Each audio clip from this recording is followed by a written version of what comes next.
Chers amis, bonjour et bienvenue dans cette nouvelle vidéo dans laquelle on va parler de Nicolas qui nous a posé une question, donc petit épisode Q&A encore, et qui me dit: Cédric, bonjour, je vous remercie par avance pour cette initiative qui va aider beaucoup de monde. Avec plaisir, Nicolas. Je souhaiterais vendre des services et des connaissances. Génial, je fais beaucoup ça aussi, notamment dans l'enseignement du chinois.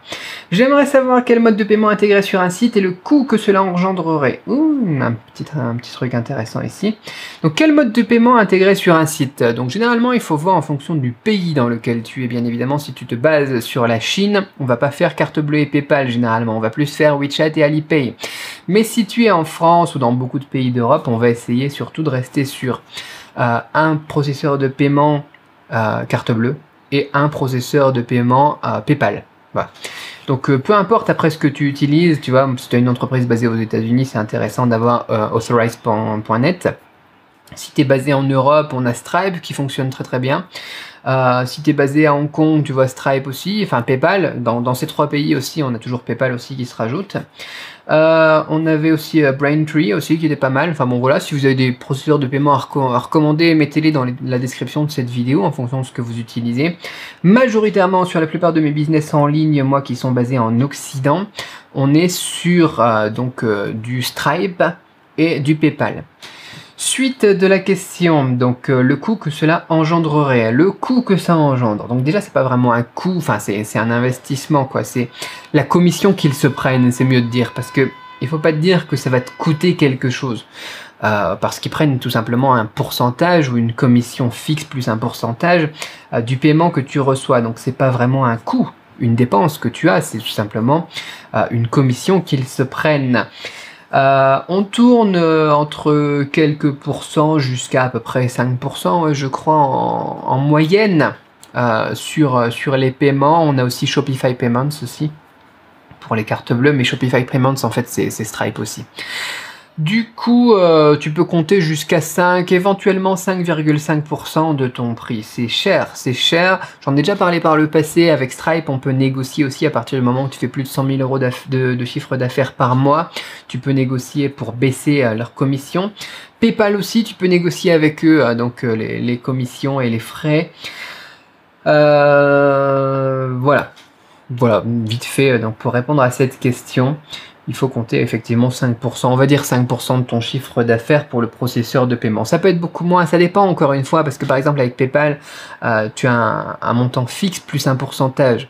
Donc si ton prix de vente est bas, si tu vends un produit à 7 euros, 10 euros, forcément le pourcentage il va être élevé par rapport au chiffre d'affaires, au panier moyen. Mais si tu vends un produit cher, ces 30 centimes, au final, ils se fondent dans le truc, toi, tu les sens pas du tout, il te reste plus que le pourcentage à côté qui est variable. Du coup, c'est difficile de répondre de manière très précise à cette question, mais tu peux compter entre 2-3% et jusqu'à 5,5% si mes calculs sont bons.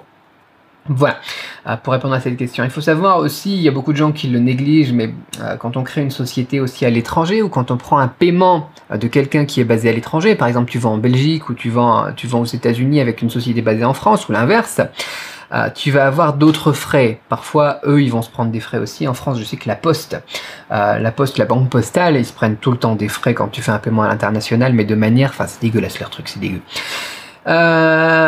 Et puis toi aussi, tu te prends éventuellement des frais qui seront des frais de change. C'est-à-dire que toi, par exemple, tu as ton compte en dollars américains, tu prends un paiement en euros, ils vont se prendre 1%, 2%, 3% aussi de frais au niveau du change.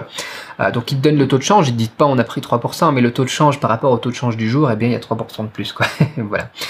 Et pareil, quand tu vas vouloir effectivement rapatrier des fonds, si par exemple tu as ta société à Hong Kong et puis toi tu es basé, je sais pas moi, en Thaïlande et tu veux rapatrier des fonds, là aussi tu te manges encore une fois les frais de change, le taux de change, d'accord? Parce qu'il y a des gens qui vont te dire on n'a pas de frais nous avec notre banque au niveau du change, voilà, et puis donc c'est zéro frais de change, hein, voilà. Mais au final ils se prennent tout dans le taux, quoi. Ils se prennent 3% sur le taux de change. Voilà. Donc c'est des choses qu'il faut voir effectivement au niveau des processeurs de paiement et au niveau tout simplement des pays aussi depuis lesquels et vers lesquels tu encaisses ton argent. Ensuite, où est-ce qu'elle est passée la question de Nicolas? Pourquoi ça a changé? Qu'est-ce que tu disais d'autre? Donc le coût que ça engendrerait, voilà, c'est un coût au final qu'il faut remettre dans ton coût de revient, dans ton coût, ton prix coûtant tout simplement à la base pour ne pas perdre d'argent, tu vois. Bon, bien évidemment, on essaye de pas faire non plus des marges trop basses quand on fait du business, mais c'est bien que les choses soient claires aussi quand même. J'aimerais aussi en savoir plus, alors là ce serait une autre question, j'aimerais aussi en savoir plus sur les moyens de promotion d'un site internet qui sont peu coûteux pour démarrer. Alors là du coup, dans la formation qui est en dessous, tu auras pas mal de choses, notamment la partie validation produit qui est très intéressante. Et on parlera beaucoup de Noah Kagan à ce moment-là. Donc voilà, en fonction du moment où tu regardes cette vidéo, tu as les liens qui sont déjà donc, dans la description de cette vidéo. Tout est gratuit, même pas de capture d'email. Abonne-toi à la chaîne justement si tu veux rien rater, si c'est pas encore sorti. Voilà, pour le processeur de paiement, c'était une question très intéressante. Très intéressante. Bah, dites-moi aussi dans les commentaires quel processeur de paiement vous utilisez majoritairement. Et moi vraiment, ouais, Occident, c'est PayPal. Il faut PayPal. Hein, ça augmente vraiment mon chiffre d'affaires. J'aime pas PayPal. Alors là, que les choses soient claires. Ça augmente bien mon chiffre d'affaires d'avoir PayPal partout. Et puis un processeur de paiement donc de carte bleue. En général, je recommande Stripe et les gens utilisent Stripe. Ou bien alors donc Shopify Paiement, mais donc c'est Stripe aussi.